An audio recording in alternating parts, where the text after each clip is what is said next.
San Diego, to the Madison broadcast booth. Baseball Hall of Famer Jim Palmer joining us now. Jim, what did you see from Yovani Gallardo from the first inning on? Well, I saw, typical. When I saw him pitch last year, I'm going, boy, this guy can make some good pitches. I still think as he progresses, he's going to pitch down in the zone a little bit better. But I saw better velocity. And he's the master of changing speeds. I think you're going to get a fastball, you get a little cutter. I mean, that's why he threw about coming in, like maybe had him listed at 38% fastballs.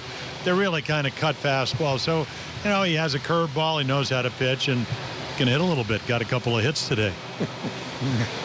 Jimmy, we know this team has a lot of power and they can hit anybody out of the ballpark. But I don't think you've even faced a lineup like this one now, because right now they're not trying to hit the ball out of the ballpark, although they are, but they're hitting the ball where it's pitched. Down and away, they go to right field, up the middle, they go up the middle, they get in on them, they pull the ball. I mean, this is the toughest I've ever seen a lineup to try to address. I think even you would have a tough time against this lineup. Got me speechless on that one, Dipper. No, I'm just kidding. You know what I liked?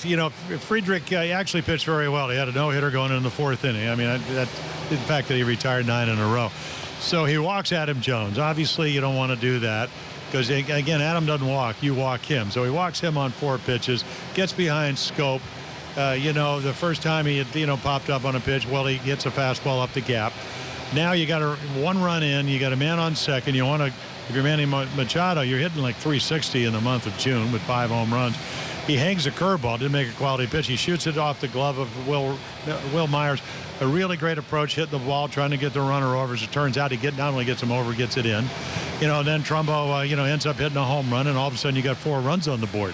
So, again, it just looks to me, it's something we can kind of segue into. When you face a good lineup, they all rely on each other. If one guy doesn't get the job done, you either pick him up, or if he gets on because he's willing to take a walk. The hardest guys I ever faced were guys, number one, that made you throw a strike, because you don't want to do that. Most pitchers don't want it. And the other thing is what this club does so well, and again, Rick, you alluded to it, pretty much all of them can hit the ball out of the ballpark. This was playing maybe one of the fastest fields I've ever seen. I kind of talked, I was down on the field, and it's almost like playing at Augusta, where the fairway's like a green. So it's a very fast thing, and the Orioles took advantage of it. I think the only disappointing thing is that, for the second night in a row, the Orioles, the back end of their bullpen, even though maybe they're not going to be there very long, just didn't pitch very well. So you don't like to give up 6 and 7 runs, but at the end of the day, you came in here.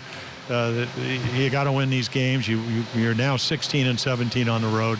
It's a great step on a 9-game West Coast swing. And it'll get a little harder because Seattle can pitch when they go up there. So hopefully they'll have a good weekend.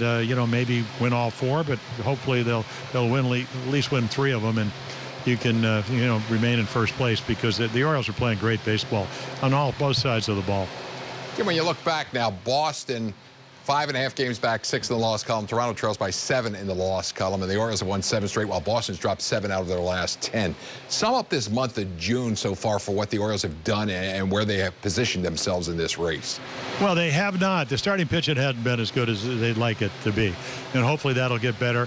With the trading deadline and about a month away, obviously Dan Duquette's probably going to look to maybe upgrade the starting staff. I think Gallardo's going to help him in that sense. I don't know. Rick, Darren O'Day, you really miss him. And the only reason you miss him, Brock's been terrific, Britton's terrific. But at the end of the day, June's been about the offense for this club. They're just scoring runs in tons. They had to go to Boston. They had to play the Toronto, who's been red hot.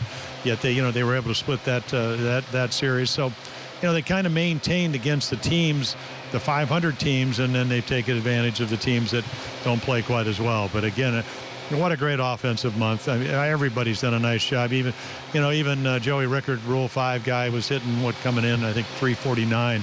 Didn't get any hits today, but he's done a nice job, and he's helped them defensively. So all in all, you lose Caleb Joseph, Pena comes up, does a nice job behind the plate. So Wieters hits a couple home runs in a game, so everybody's really done their part, and that's why, what now, 18, 19 and 8, and I guess in the month of June, you'll take that any month. Well, Jim, as always, we appreciate your comments. Look forward to chatting with you when you get to Seattle for that 4-game weekend series against the Seattle Mariners.